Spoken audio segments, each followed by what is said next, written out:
कभी सोचा है कि सितारों की चाल हमारे निवेश को प्रभावित कर सकती है? सुनने में शायद थोड़ा अजीब लगे है ना, लेकिन ये सच है। आज हम ज्योतिष और फाइनेंशियल मार्केट्स के बीच इसी गहरे कनेक्शन को समझने वाले हैं। देखने वाले हैं कि कैसे कैसे ये ब्रह्मांड की घटनाएं हमारी इकोनॉमी पर असर डालती हैं। तो सवाल ये है कि क्या सच में सितारे मार्केट का भविष्य बता सकते हैं? और ये सवाल आज बहुत ज़्यादा ज़रूरी हो गया है। क्यों? क्योंकि शनि और मंगल के बीच एक बहुत ही बड़ा एस्ट्रोनॉमिकल इवेंट होने वाला है और इसका असर सीधा ग्लोबल इकोनॉमी पर पड़ सकता है। तो चलिए इसे थोड़ा और गहराई से समझते हैं। तो चलिए सीधे मुद्दे पर आते हैं। तारीख है 10 मई। इस दिन एक बहुत बड़ी ज्योतिषीय घटना हो रही है। देखिए, दो बहुत पावरफुल ग्रह हैं। एक है शनि, जो डिसिप्लिन और कर्म का प्लैनेट है, और दूसरा है मंगल, जो एनर्जी और कह सकते हैं एग्रेशन का प्रतीक है। ये दोनों अब तक एक दूसरे के साथ एक तनाव वाली स्थिति में थे, और अब ये अलग हो रहे हैं। ये एक बहुत बहुत बड़े बदलाव का सिग्नल है। यहां समझना जरूरी है कि शनि और मंगल का जो ये टेंशन वाला अलाइनमेंट था, जिसे ज्योतिष की भाषा में युति या कंजंक्शन कहते हैं, वो अब खत्म हो रहा है। सोचिए, जब दो बिल्कुल अलग एनर्जी वाले ग्रह एक साथ आते हैं तो क्या होता है? जाहिर है, तनाव और संघर्ष पैदा होता है। तो अब इनके अलग होने का सीधा मतलब यह है कि यूनिवर्स में वो जो कॉन्फ्लिक्ट वाला माहौल था वो खत्म हो रहा है और शांति और हार्मनी का एक नया चैप्टर शुरू हो रहा है। तो इस कॉस्मिक शिफ्ट का हमारी दुनिया पर, हम सब पर क्या असर पड़ेगा? चलिए देखते हैं कि ये जो ज्योतिषीय घटना है, ये ग्लोबल पीस और बिजनेस को कैसे इम्पैक्ट कर सकती है। इसके असल जमीनी नतीजे क्या हो सकते हैं?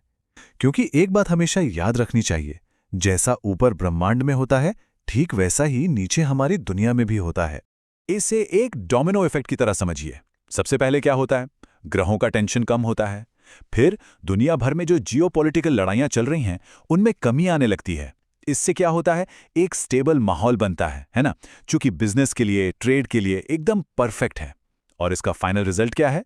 Economic growth. सीधी सी बात है, शांति से ही समृद्धि आती है। चलिए अब उस हिस्से पर आते हैं जिसका सबको इंतजार है, मार्केट के नंबर्स। इस पॉजिटिव एस्ट्रोलॉजिकल आउटलुक के बेस पर ये देखते हैं कि आने वाले महीनों में हमारे मार्केट इंडेक्स कहां तक जा सकते हैं। तो मेरे एनालिसिस के हिसाब से सेंसेक्स लगभग 81,000 के लेवल को टच कर सकता है। जी हां, 81,000। ये कोई छोटी मोटी छलांग नहीं है।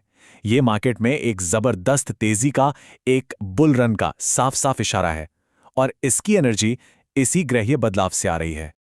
और बात करें निफ्टी की, तो वहां हमारा टारगेट है लगभग 25,400 का।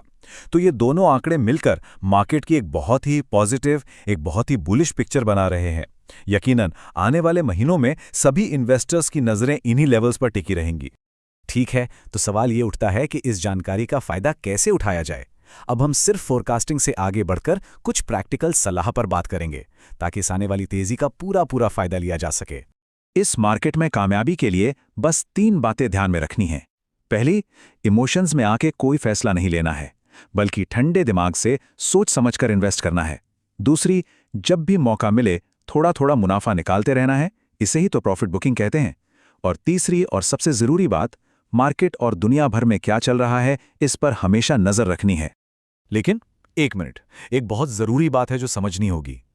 भले ही मार्केट की ओवरऑल डायरेक्शन पॉजिटिव हो, इसका मतलब ये नहीं कि हर किसी को एक जैसा ही रिजल्ट मिलेगा। हर व्यक्ति की अपनी पर्सनल कुंडली, उसका अपना हॉरोस्कोप, वो भी एक बहुत बड़ा रोल प्ले करता है।